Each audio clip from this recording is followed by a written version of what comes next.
তো চলে এসেছি আবার আমার গোপাল সোনাদের দুপুরের ভোগ দর্শন করতে। তো সবার প্রথমেই দেখো গোপাল সোনার গাল ভরে ভরে হাসি দিয়ে দুপুরের প্রসাদ পেয়ে বসে আছে। তো দেখো দুষ্টু দুষ্টু সোনারা, আর আমার আজকে দেখো এই তো খুব দুষ্টুমি করে। তো চলো দেখি কী দিয়ে আমার গোপাল সোনার আজকে দুপুরে প্রসাদ পেলো। সবার প্রথমেই দেখো অন্ন আতপ চালে, তার উপর ঘি দিয়ে দিয়েছি। এখানে দেখো পটল ভেজে দিয়েছি, আর এখানে দেখো কাঁঠালের দানা আর আলু দিয়ে রসা বানিয়ে দিয়েছি। বন্ধুরা, তোমরা কারা কারা খাও এরকম কাঁঠালের দানা দিয়ে রসা, অবশ্যই আমাকে জানাবে। এখানে দেখো আজকে কচুর শাক বানিয়ে দিয়েছি, সঙ্গে মটর ডাল পেঁপে দিয়ে বানিয়ে দিয়েছি। আর এদিকে আজকে একটু সোনাদের পাঁপড় ভেজে দিয়েছি। আর এখানে কাসুন্দি আর লেবু বানিয়ে দিয়েছি। এখানে হচ্ছে ভেন্ডি সিদ্ধ, এখানে হচ্ছে গাঠির রসা, আর এখানে হচ্ছে ফলে আজকে আম দিয়েছি।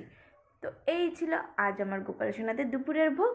তো সবাইকে রাধে রাধে, অনেক অনেক ভালোবাসা রইল আমার ছোট্ট ছোট্ট সোনাদের তরফ থেকে। সবাই ভোগ দর্শন করো, ভোগ দর্শনে দুর্ভোগ কাটে।